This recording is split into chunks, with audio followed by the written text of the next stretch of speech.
Здравствуйте, я приветствую наших гостей. Сегодня у меня в гостях Сабина Маммадова, ведущая адаптационного курса для украинцев. Здравствуйте, Сабина. Здравствуйте, Мария. И председатель Американской торговой палаты в Люксембурге Пол Шоненберг. Today my guest, and I will translate it for Paul, who is not speaking Russian, obviously.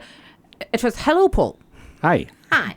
So my guest is today the chairman and CEO of American Chamber of Commerce in Luxembourg, Pol Šonenberg, and his colleague Sabina Mammadova. Why we are here today? I want to ask my guest about the adaptation course for newcomers, for Ukrainians newcomers, which now is held for how many times, Sabina, already? 5 раз уже. It was held 5 times.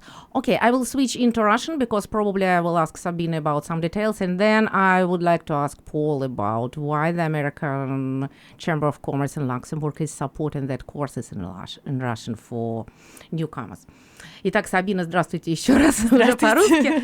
Да. Сколько раз вы уже провели эти курсы? На сегодняшний день 5 раз. Мы проводим эти курсы уже около 2 месяцев с периодичностью, то есть это примерно раз в 2 недели. Раз в 2 недели. Хорошо. А сколько человек обычно присутствует на курсе? По-разному. В самом начале, я бы сказала, это было около 60 человек, потом начало приходить до 100 человек. Ну, варианты по-разному. То есть как собирается группа, бывает, что больше 100, бывает меньше 100. А как вы собираете этих людей?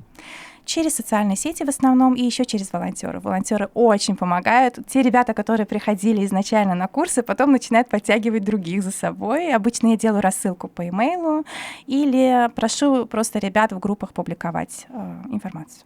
Вот так. А вот у меня такой вопрос возникает. Нет ли каких-то проблем у украинцев, тех, которые прибыли сейчас, с тем, что курс дается на русском языке? Честно говоря, из тех, кто присутствовал на курсе, никто никогда не выражал недовольства, потому что изначально этот курс, интеграционный курс, который вы посетили сама, совершенно верно. Он был на русском языке. И так получилось, что когда мы собрались делать этот курс для украинцев, у меня уже было огромное количество информации, которую невозможно было перевести за короткое время. Нужно было просто добавить новую информацию, которая бы подходила для украинцев. И было легче это все делать на русском языке, потому что большинство людей не владеет английским языком. То есть мы могли проводить, как AMCHAM, как Американская торговая палата, данный курс на английском языке, но это было бы неудобно просто для самих посещающих курс. И у меня следующий вопрос к Полу. Я сначала озвучу его по-русски, потому что вопрос совершенно логичный, почему Американская торговая палата поддерживает интеграционные курсы на русском языке. And so, Paul, now my question is to you, because Sabina explained us a little bit about courses and about everything, and she told that AMCHAM is supporting these courses. And my question is, why do the American Chamber of Commerce supporting adaptation courses in Russian language? Well, the simple answer is because there's a need.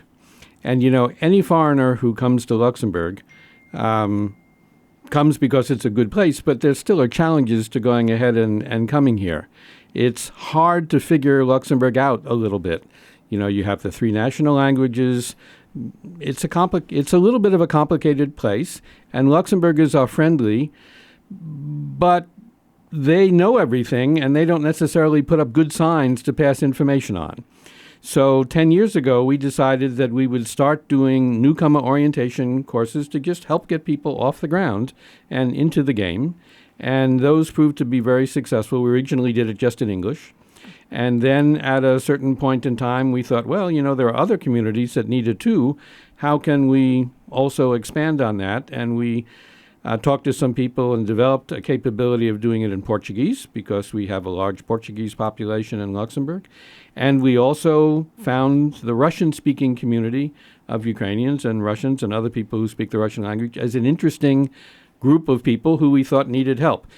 Someone who comes here from Germany or from France, they don't necessarily need so much help because they can figure it out. They've got the languages. But other people who are valuable to Luxembourg find it a little bit intimidating sometimes. So Sabina and her husband, who I've known for a while and on very friendly terms with and like a lot, I asked them if they would be interested in taking the English language course we have and adapting it for a Russian language audience. And they were very kind to go ahead and to do that. So we did that for a certain period of time pre-COVID, but then when COVID hit, we shut everything down because no one wanted to come to any physical courses. But then when we had this current situation that arose in Ukraine, we thought, well, we're pretty much getting to the end of things being unhealthy and people can now start to meet together. We really think with 5,000 Ukrainians, displaced people in Luxembourg, that there is a big demand from that Ukrainian constituency. So we talked together, and I asked Sabina and her husband if they could update the course to make it better fit the current circumstances, and if they would be willing to teach. I have no budget, so this is all done by volunteers. So I asked them if they would be willing to volunteer, and I'm so proud and pleased that they were willing to go ahead and offer their help and support to do all of that. Then I went to the Chamber of Commerce and said, hey, we think it's necessary to help these people out, and there are business people who are part of the group of people coming here. We need to help them with integration so they can get jobs, start businesses, and other stuff. Can we have a room? I said, I've got 2 great teachers who are willing to do it. My team will take care of administration, but we need to have a room that we can do it in. And they were very kind and said, yes, on a Saturday you can have the big room in the Chamber of Commerce to go ahead and do it. We'll get it all set up for you. And they said, but, if you want to have people eating lunch for health reasons and stuff, we'd prefer that you buy the lunches from Sodexo. So really the only expense that we've had is we've had to raise money so that we can pay 10 euros a person for a lunch when they come. So if we have 100 people who are coming to a session, well, then we need to raise 1,000 euros to go ahead and pay for the lunches. So that's the only expense. Everything else is completely done by volunteers. But I think it's been a great experience, and we've had such a positive response from the people who have attended. We have little old ladies crying, sometimes saying that they're so pleased with how warmly and well they're being treated, that they're being treated like real people and treated with respect and with caring. And so Sabina and her husband have done just an absolutely fabulous job. And they're kind enough to let me in English and Russian together to do an introduction and a close to kind of set the stage. And I have thoroughly enjoyed doing that. So I think we've had a lot of fun, but I think we're doing something that needs to be done. Yes, you are doing something very, very important. And now I will ask Sabina something in Russian, if you allow me. So, Sabina, во-первых, мы забыли про второго соведущего или про первого соведущего, про Бахтияра Маммадова. Сабина и Бахтияр Маммадов ведут вместе этот курс, тот, который, вы заметили, я проходила. Да, я вас запомнила. Вы меня запомнили. И смотрите, вот у меня вопрос. Сильно ли изменился курс с тех пор, как я его проходила? Что вы дополнили, что вы изменили в нем? И как вы вот даете эту информацию для тех людей, которые сейчас приехали? Возможно, у них же совершенно другие потребности. Однозначно. Курс пришлось просто переформатировать. Да, конечно же, информация про Люксембург, которую мы вам давали, информация там про налогообложение, про здравоохранение, это все осталось то же самое. Но из-за того, что статус временной защиты предполагает определенные условности, определенные процедуры, нам пришлось добавлять новую информацию для того, чтобы просто подготовить людей к тому, что они могут здесь сделать, что не могут, какие у них процедуры переоформления, допустим, как привести свой автомобиль, как его растаможить, как его зарегистрировать в Люксембурге, как получить права, и так далее, и так далее. То есть у них есть свои определенные процедуры, которые не совпадают с процедурами резидентов страны. К тому же вы должны понимать, что, когда человек переезжает в страну сознательно, он готовится к этому, он знает язык, он знает какие-то законодательные моменты. Когда люди прибегают в страну, убегая от войны, они не понимают, где они находятся, они не понимают языки, и им нужно давать больше информации. И, знаете, это действительно просто отрадно видеть, когда люди приходят, они сначала думают, будет полезная информация, потом они сидят на курсе, они понимают, боже, мне столько нужно было знать, оказывается, и мне все это дали за 5 часов. То есть люди подходили, они говорили, мы спрашивали, мы подходили к другим людям, которые здесь уже жили, и нам никто столько информации не мог дать. То есть ту информацию, которую вы получали, это фактически, может быть, 60% из того, что мы даем сейчас, потому что приходится подготавливать ко всему. Знаете, это как просто дети приходят в школу, и ты начинаешь с ними изначально изучать азбуку, потому что для них это совершенно новый мир. совершенно новым законодательством, совершенно новыми правилами жизни. А вы как-то следите за судьбой своих подопечных? Вот видите, вы так за мной немножечко наблюдаете. Может быть, и за остальными тоже? Не немножечко, да, извините, я заикаюсь. Не немножечко, потому что люди потом начинают звонить, писать, мы с ними общаемся. Я обязательно всех предупреждаю, что вы можете к нам обращаться и ко мне напрямую, и к Бахтияру, и к AMCHAM. То есть у меня есть почта, на которой люди присылают свои запросы, просят о помощи. Многие знают уже мой номер телефона и передают его просто людям, даже которые не были на моем курсе, и они звонят и спрашивают, а как сделать это, как сделать то. То есть, элементарно, вот я заболела на воскресенье, у меня вообще не было возможности даже собой заниматься, потому что в течение воскресенья мне звонило несколько людей, и нужно было просто срочно помогать, потому что самая главная проблема — это незнание языка и непонимание, куда вообще обращаться. То есть даже если люди знают, что надо позвонить, допустим, в скорую помощь, они не знают, как это сделать, они не знают языка. Да, понимаете? Да. И это большая сложность. И если у нас время, я могу просто рассказать случай. Женщине стало плохо, и она позвонила мне в слезах просто в воскресенье, а мне самой плохо. То есть я никак не могу приехать и помочь. И она говорит, что мне делать? Я говорю, вам надо вызывать скорую помощь обязательно. То есть я уже включаюсь, я ей объясняю, что с ней происходит на уровне... Я не врач, но я понимаю, что с ней происходит. И на уровне стресса у нее там свои пошли осложнения в организме. И мне нужно было срочно найти человека, который знает французский либо английский, чтобы позвонили, поехали с ней в больницу, потому что могла понадобиться операция. И я обзвонила практически всех, кого можно было, и вспомнила про девушку, которая приходила ко мне на курс, одна из первых она была. И она сказала, если вам нужен будет волонтер, обращайтесь. Я дозвонилась к ней. Она бросила все, взяла ребенка и поехала в больницу с совершенно чужим человеком, но не чужая для нее, то есть они из одной страны, у них одна и та же ситуация.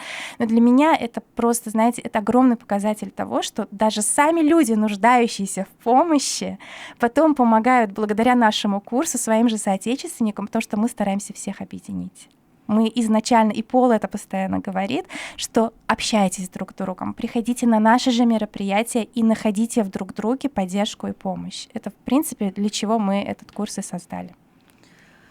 Да. У меня следующий вопрос к Полу. My next question is to Paul. Paul, you mentioned in our private conversation that AMCHAM is the largest private chamber of commerce in Luxembourg. Could you tell us probably shortly, but a little bit more about that American Chamber of Commerce, because not a lot of people know about it. And now you're like a hero in the eyes of a lot of people, I think, whom you helped. How Sabina is now was telling us about these stories, how people are grateful and how they are appreciating what they're doing. So tell us about. Well, every European country has an American Chamber of Commerce, with two exceptions.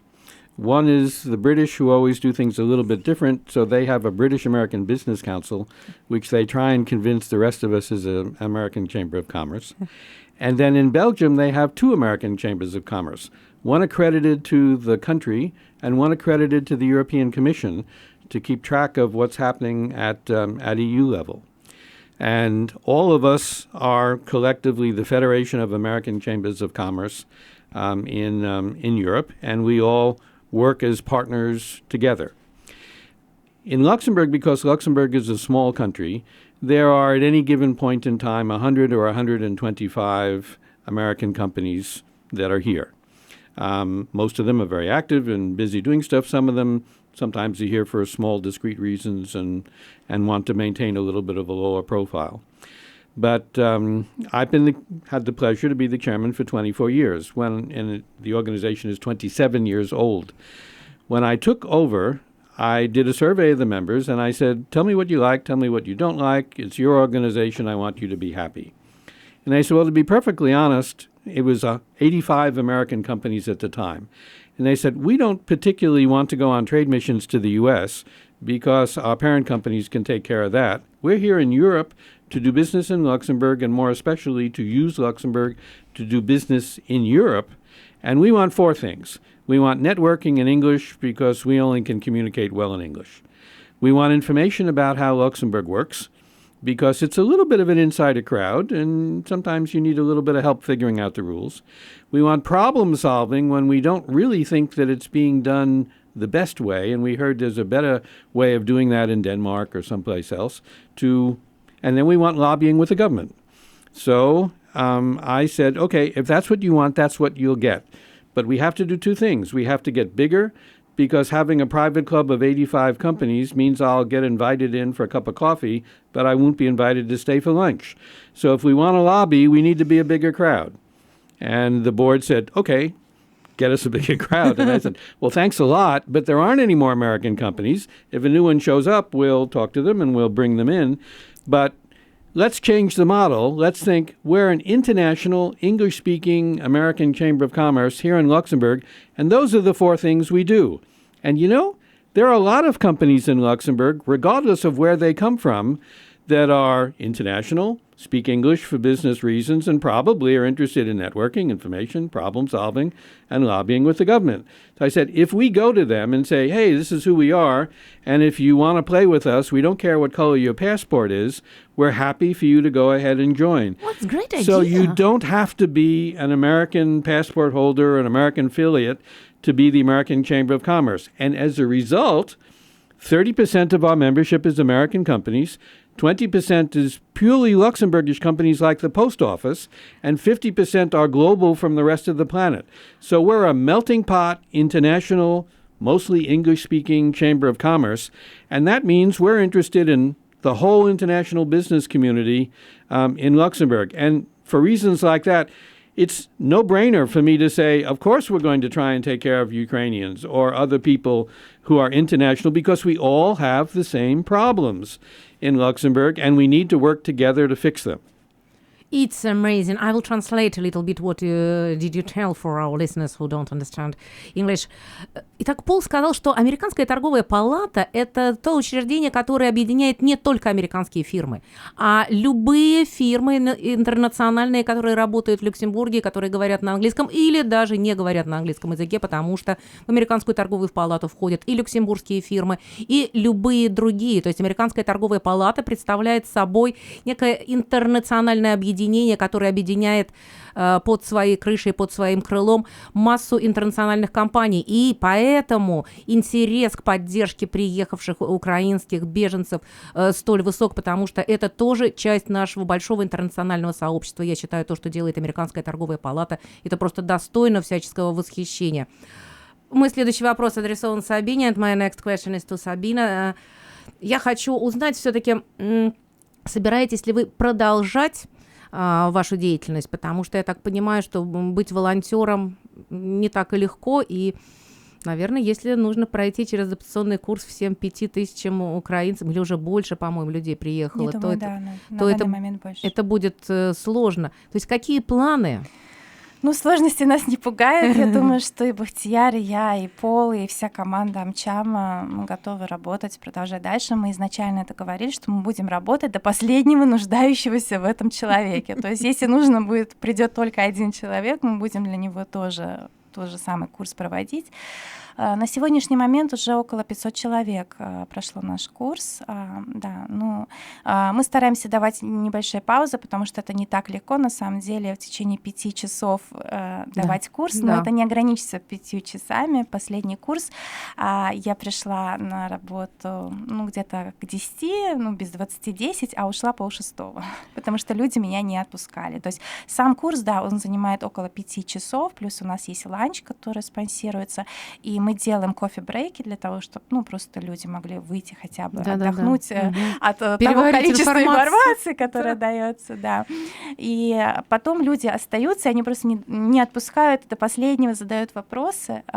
Конечно, мы будем все это продолжать делать обязательно, и мы не собираемся останавливаться. А вот мне интересно, трансформировалась ли каким-то образом информация, когда вы первый раз дали курс для украинцев, и сейчас? То есть, наверное, вы на базе тех вопросов, которые вам задают люди, вносите какие-то изменения. То есть трансформируется ли курс?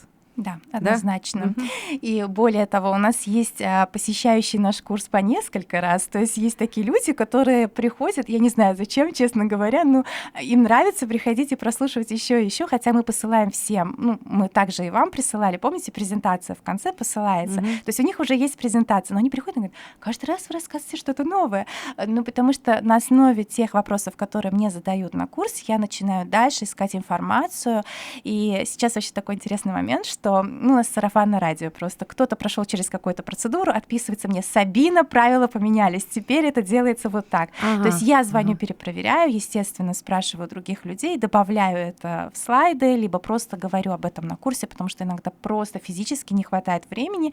Бывает так, у нас курс по субботам, бывает в пятницу вечером я узнала информацию, естественно, я ее не успела вставить, но так, ребята, я вам всем все разошлю в имейлах, не переживайте. То есть я постоянно дополняю хотя бы в имейлах, я посылаю какие-то новые ссылки на каждом курсе. А можно ли одним и тем же людям проходить несколько раз курс? Ну, они не регистрируются, если бывают свободные места, и некоторые даже стоят, просто приходят и прослушивают еще раз. Стоят и без ланча? Ну, как бы иногда получается так, что мы заказываем-то больше ланчей, ну, на всякий случай, то есть с ланчами там все в порядке. Я не сомневаюсь, да, люди их получают, а даже те, которых не было в списке, то есть, ну, иногда, знаете, даже в последний момент у кого-то что-то отменяется. Часто бывает, допустим, девочки пишут, ну, ребенок заболел там, или что-то случилось, ну, у кого маленькие дети, сами понимаете, и они отменяют, и, допустим, те люди, которые пришли, и даже без записи приходят и регистрируются в последний момент, то есть такое тоже бывает. У нас вообще такой ажиотаж по субботам, если вы как-нибудь будете просто проходить мимо, посмотрите, заходите к нам. Обязательно. Люди приходят и говорят, а можно записаться сейчас? Я говорю, ну, хорошо, ну, если останутся места, то есть, ну, где-то, если там будет постоять, посидеть. То есть люди даже соглашаются просто прийти, послушать, потому что им действительно необходима даже не столько информация, я бы сказала, поддержка. У нас в последний раз столько людей плакало, просто вот у нас пришли спонсоры, ну так получилось, что практически у каждого спонсора семья — это иммигранты, которые сбежали от войны, то есть, ну, в разные времена, кто из Югославии, кто из Зимбабве, у каждого был какой-то случай, и они говорили свои пламенные речи. Это было нечто, то есть люди переживали, это было очень трепетно. И потом, даже, знаете, такой момент, люди подходят, говорят, ты как классный руководитель, от тебя не хочется уходить, или как мама. Ну вот они получают какой-то заряд, им просто нужна помощь, знаете, человеку нужен человек. Ну, если по большому счету, загуглить можно, все можно перевести через Google Translator, но вот это вот человеческое общение и знать, что ты кому-то нужен. Мы стараемся это всегда показать, что вы нам нужны, мы вас не бросим, приходите к нам. И Пол об этом каждый раз говорит на каждом закрытии, что на этом не заканчивается наше с вами общение, наша с вами дружба. Приходите еще, общайтесь с нами, разговаривайте, говорите о своих проблемах. То есть они могут нам написать, и если будет необходимость, мы можем дальше уже общаться от имени AMCHAM со структурами, с которыми, допустим, есть какие-то затруднения. And my next question is to Paul. I think I talk too much. No. I'm just joking. Because you just mentioned that Paul is always telling the people that please come back. We want to see you more and whatever. And I want to ask you about, first of all, about the further plans, about these adaptation courses and everything, and about what kind of communication are you expect from those people who finished the adaptation course? What would you like from them? Okay. Well, first, a couple of things. We didn't want to just teach a course and then cut people loose and not pay any further attention to them. We viewed this as part of a process on an ongoing basis. So for everyone who comes and attends the course, we give them a free 1-year AMCHAM membership so that for networking purposes, they can come to all the AMCHAM activities on an equal basis with any of the other paid members. So we thought that when we did this, we said, look, if they're here, yes, we'll give them the information, but then they need ongoing support too. And part of that is they need to meet people, they need to network, they need to do that. So we said, okay, we'll bite the bullet. We'll give them a free 1-year AMCHAM membership. no obligations. If we never see them, that's their business. But if they want to come and they want to network with us, they're welcome. We wanted to make sure that they felt welcome and that they could do that without any cost. The second thing that we've done is we've given them a member benefits discount card. So for AMCHAM during COVID, we decided from talking to some of the retailers that they said, we need more foot traffic and we don't have money to advertise and we're good companies, but we're all being killed by Amazon. And we said, well, okay, maybe we can help. So we we did a program where we said, okay, depending upon the category of the company's membership, we'll give them a certain number of free member benefits cards that they can give to employees. And then if they get to the point beyond the number of free cards that we can afford to do within our budget, well, then they can buy additional cards at very, very low cost. So we're not doing it to make money, but we're just doing it to cover expenses. But every one of the Ukrainians who has attended the course has gotten a free member benefits card. So they can go to Starbucks and get a 10% discount. They can go to a hairdresser. They can go. Every one of we have almost 200 companies that are signed up as part of the program. They're all good companies. There are no bad companies in there. And they all have promised that they'll give at least a 10% discount to anybody who walks in and shows a card. So we're doing that. We were working to see if we could do a summer barbecue to invite everybody to, but we haven't been able to completely get that organized as well as we wanted. So now we've slipped the date of that until the 24th of September. So the 24th of September, we're going to do an Indian summer barbecue. Oh, great. The weather should still be nice. We have a country western band that will be providing entertainment. Okay, people will have to buy coupons for food tickets. We'll have food and drinks there, and they'll have to pay for that themselves. But so we're doing that. And then normally we put on 6 big events a year. We do American Thanksgiving, we do Christmas, we do a New Year's reception, we'll do this fall Indian summer thing. We do a big trade and investment event. So we have at least 6 big everybody in AMCHAM, everybody's welcome kind of events. And then on top of that, we have 17 committees. And the committees will put on committee-specific events throughout the year. So we have a very active program. And we really hope that we can be helpful and supportive to these Ukrainian attendees of the course so that they will be successful in Luxembourg for however long they're here. And if they stay here for a long time, well, then maybe we can convince them to join AMCHAM as permanent members as well. Oh, no.